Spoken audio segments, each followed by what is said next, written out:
Jay Bhattacharya, Stanford doctor and professor, is up for NIH director. The confirmation hearing is Wednesday. And I think he's a superb pick. We couldn't do better than Jay Bhattacharya for a few reasons. Number one, he has a commitment to free speech. He's against censoring. Number two, he actually, as an economist, thinks about the expected outcome from NIH-funded research. He's not just funding things willy-nilly. He's thinking about if we're getting what's worthwhile from the public purse. And on a number of policy issues, he showed himself to be a true leader, willing to go up and challenge the status quo. In this video, I'm going to spend some time walking through some of the criticism I think he's going to get in the confirmation hearing and why that criticism I think is broadly misplaced. I already see a number of news articles criticizing Jay and getting things wrong, in my opinion. But I wanted to start with the endorsement that what really matters is going forward, what will Jay do as NIH director? I imagine that Jay is going to prioritize academic freedom. He's going to reward institutions that actually encourage faculty to pursue thought in a diverse way, free of influence of outside pressure and entities. I think Jay is going to do a lot of reforming of the NIH, limiting how many years you can hold your claw into these leadership positions. I think Jay's probably going to reform study sections. He's going to actually ask, hey, we're spending all this money running these study sections, trying to decide what grants we ought to give. Is that the best way to give this money out? As an economist, he's perhaps the best person to do this. And number four, people criticize him because he didn't do a residency, although he's a medical doctor. He's a professor. He's an economist. He's been close to healthcare. And many people may have done a residency like Francis Collins, but I never saw Francis Collins rounding on the ward. So I think that's completely misplaced criticism. So let's get into what I think the hearing is going to be about. It's going to be an indictment of COVID-19. It's going to be about COVID-19 policy, Jay Bhattacharya, his role, what he got right, what he may have fallen short on. All right, let's get started. Number one, Jay Bhattacharya was an independent investigator at Stanford University when the pandemic first began in the early part of 2020, late 2019, early 2020. And he did a number of important studies on the infection fatality rate, trying to benchmark that. One of his most famous studies, a Santa Clara County study, did in the initial preprint have a incorrect calculation of a confidence interval, which critics pounced on.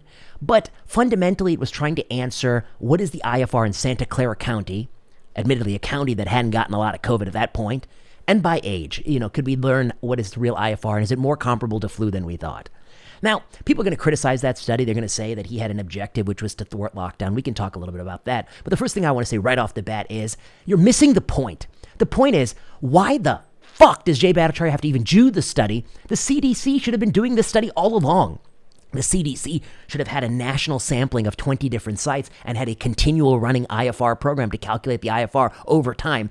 That's the role of the government agency leading the response. Kudos to Jay on a shoestring budget to run it his damn self because he wanted to participate in a scientific dialogue. And I think they also ran a parallel study in Los Angeles County. But kudos to Jay. The first thing you should be saying is thanking this man for trying to give data in a space that was data-free. That's number one. Number two, it is clear with the abundance of time that the IFR is not a monolithic construct. It's different in Tehran when there's healthcare collapse or Delhi when there's healthcare collapse versus a place where there was no healthcare collapse and no risk of it, such as most of the counties in the Bay Area. It's fundamentally very different. It also varies a lot by age. And in fact, it is, spoiler alert, broadly comparable to flu for lots and lots of people, particularly young people. Only when you get to those upper deciles of age does it start to outstrip flu significantly so. So it is something that older people should have to worry about. Well, at least they did back then, but not something that younger people had needed to worry about. So that was Jay initially. He also used data from like the NBA and Major League Baseball where they had sort of contained data sets to look at IFR. He also leveraged Diamond Princess and things like that. Can you point to the fact that some calculation he did in the heat of the moment wasn't perfect? Absolutely. But was he doing a better job than anyone else in trying to preserve the broader picture and bring data to discussion? Also, absolutely. So my hat's off to him. I'm not going to dwell on those criticisms at a time when the world was against him. By the world, I mean the world of academic, Twitter, and doctors all wanted the place to be shut down. Number 2, lockdowns. This is how he really established himself because he's a critic of lockdowns from the get-go.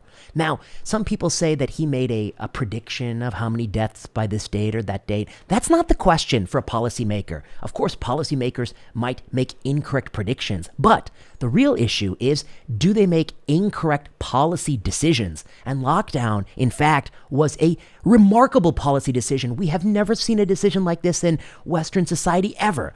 Had this pandemic not begun in China, we wouldn't have even thought this because it's such a draconian and barbaric and medieval restriction and abuse of the police state on a free population. Anders Tegnell from Sweden was recently interviewed, and he said that lockdown came from a totalitarian ideology of how to deal with the pandemic. It is not something that belongs in free society. Having said that, did it have harms that exceeded benefits? Increasingly, I think that's very likely to be the case. Harms far outstrip benefits, particularly on the poor, the global poor, who languished in poverty and horrific lockdowns in, say, a place like India, particularly on children who were thrown out of school for year on end for a virus that posed no greater risk to them than the common flu, and a virus they ended up getting globally. The vast majority of children got the virus anyway, without a vaccine, okay? So they didn't need to put their life on hold. Jay's intuition on lockdown was fundamentally correct.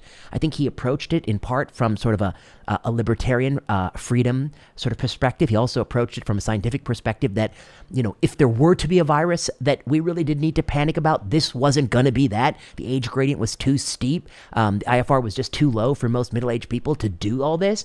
He was right about school closure. By the summer of 2020, he was increasingly aligning himself with folks on the political right because they were the only ones open to consider the fact that Lord Savior Anthony Fauci might be incorrect. And so he did advise, I think, Governor DeSantis to reopen schools in the spring of 2020, another correct policy decision, while all of his detractors were just dug into an entrenched, hysterical, panicked position. Now, Francis Collins was the NIH director, and Jay is going to be the NIH director. The role of the NIH director is not necessarily to take sides in a policy discussion, but is to encourage the scientific community to have a debate. And I do think that Jay is the person for that, because even in the conference Jay held last fall in Stanford, he made sure to invite people who disagreed with him, some of whom declined the invitation because they're cowards, but some of whom did attend, and we did have a broader discussion where there were critics of the response and proponents of the response. Jay does encourage debate. Francis Collins didn't.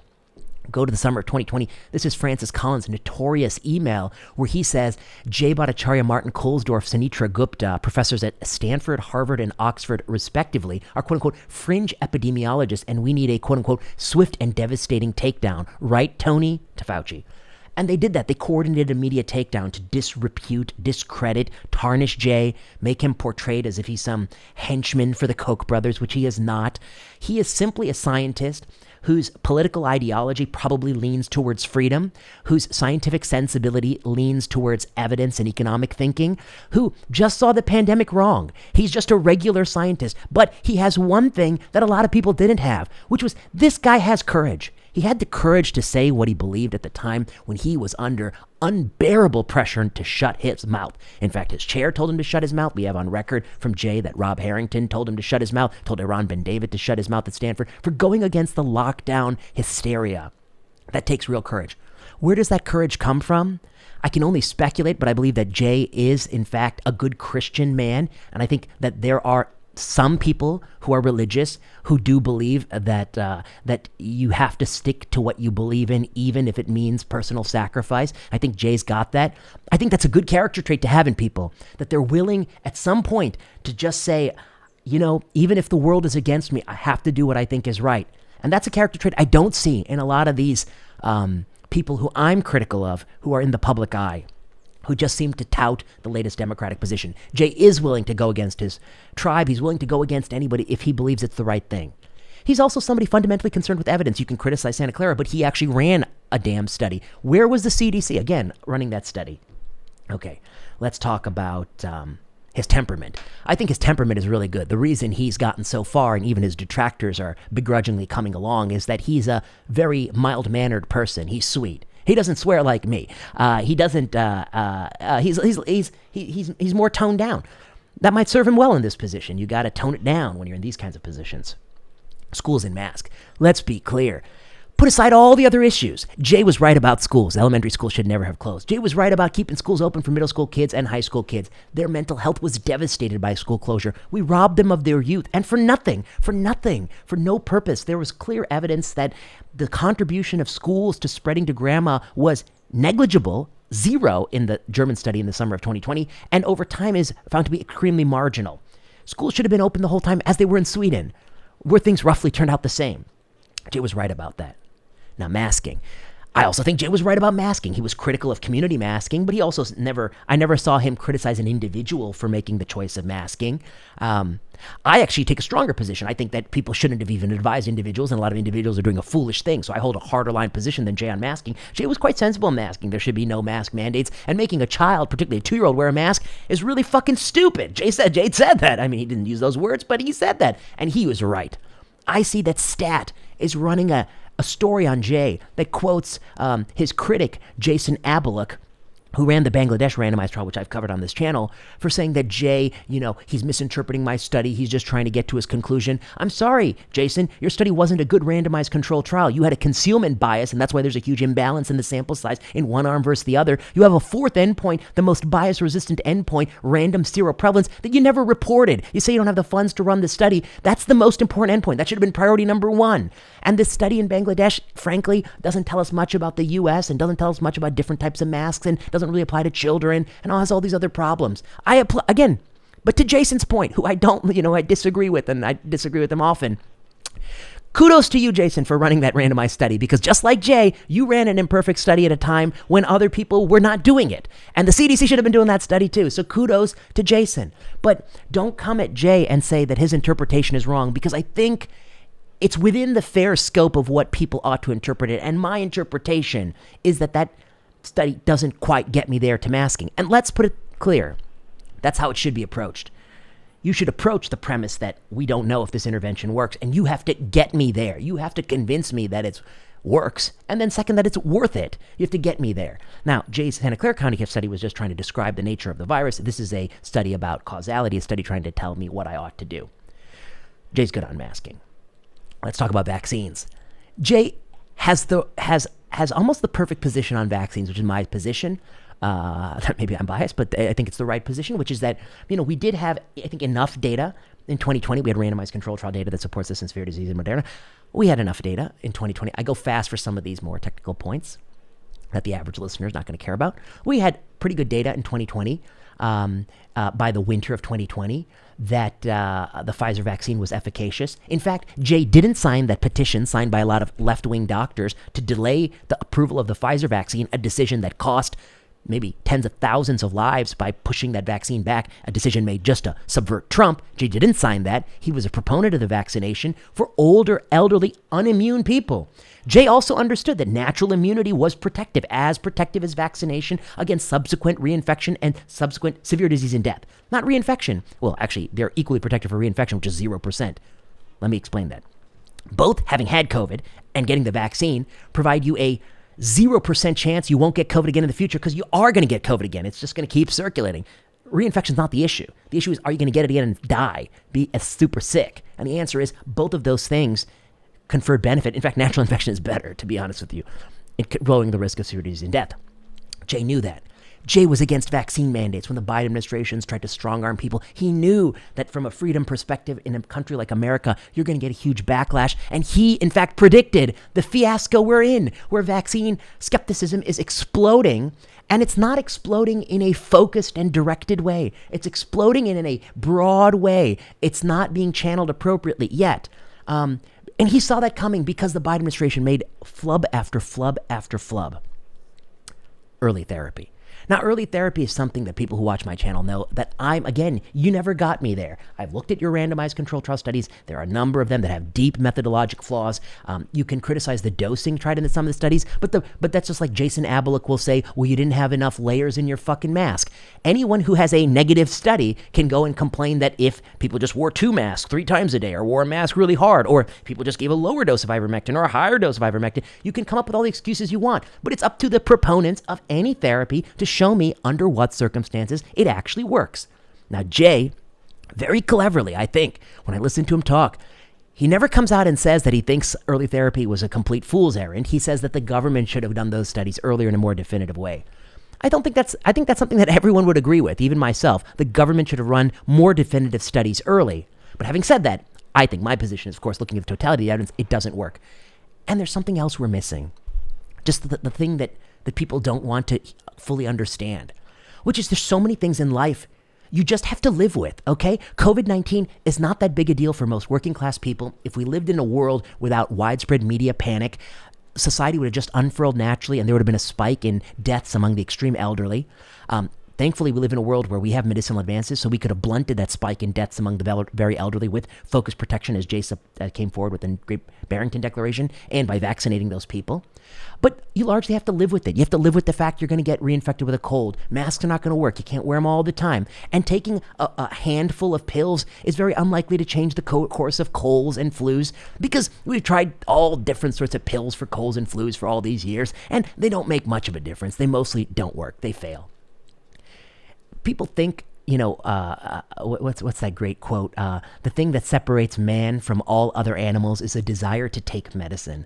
And I think that's also true with these early therapy folks. Man has a desire to take medicine. Man has a desire to wear masks. Man has a desire to think that our humble actions are able to improve natural biology and the natural system, natural defenses we have. And that's probably a fallacy. I mean, that's mostly not true. That's not to say that we don't have great drugs. We do have great drugs. They're just few and far between. In an ocean of millions, of tens of millions, hundreds of millions of compounds, perhaps hundreds or 200s actually improve human health, and only under very narrow conditions and confines. Maybe not hundreds of 200s, maybe thousands to 10,000s of compounds improve human health more broadly, but maybe 100 to 200 actually substantively. But most, the sea of millions and millions of candidate compounds and, ointments and things you can taste and put on your face and around your neck, don't do anything, okay? So think about the probabilities. So I think that's the fundamental problem I have with that. And the mask people, they're so crazy, they're just completely wrong.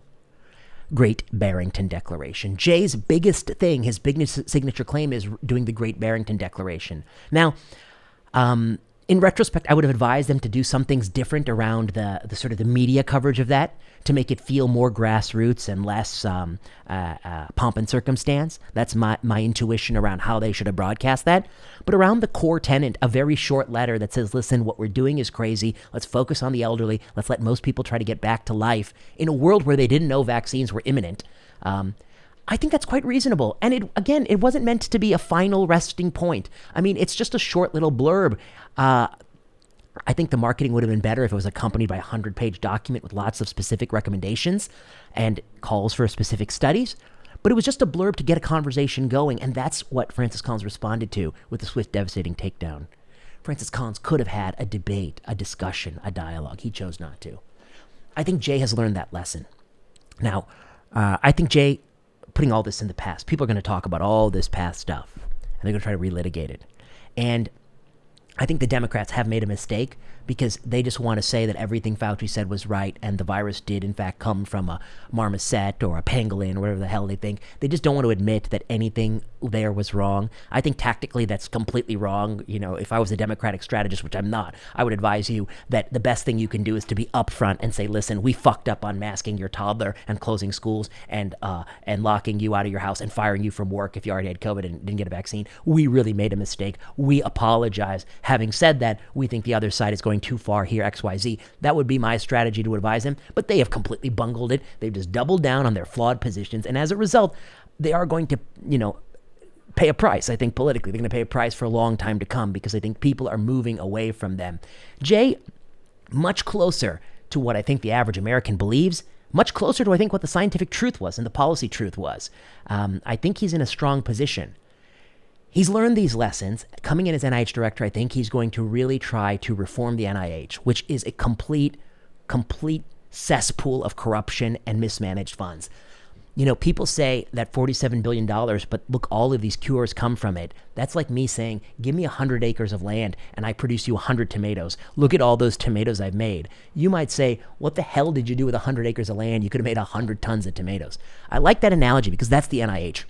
The money is being wasted in all sorts of ways. And they just keep celebrating, saying, well, at least you got one tomato. But we want more tomatoes, okay? And an economist is the perfect person to go through the NIH. freedom of speech and censorship is the most important issue when it comes to the conduct of universities. The moment they curtail academic freedom, the moment we miss out on important discussions. We paid the price. The reason the Democratic policy position on COVID was allowed to be so widespread was that they did everything they could to exterminate dissenting voices. They went to this channel on YouTube, and below every video, they put some bullshit banner linking to bullshit CDC, low credibility science, which we've shown in a number of papers. They deleted videos. John Ioannidis said that he thinks ultimately COVID-19 would have an IFR in the ballpark of flu. They removed those videos. The government's pressuring these companies to do that. Twitter was down-throttling Jay Bhattacharya's tweets. Facebook was removing any post that said lab leak might have been a possibility.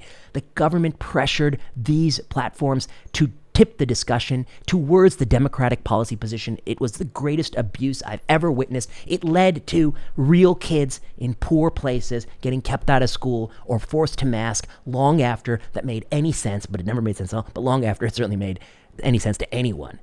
They did that.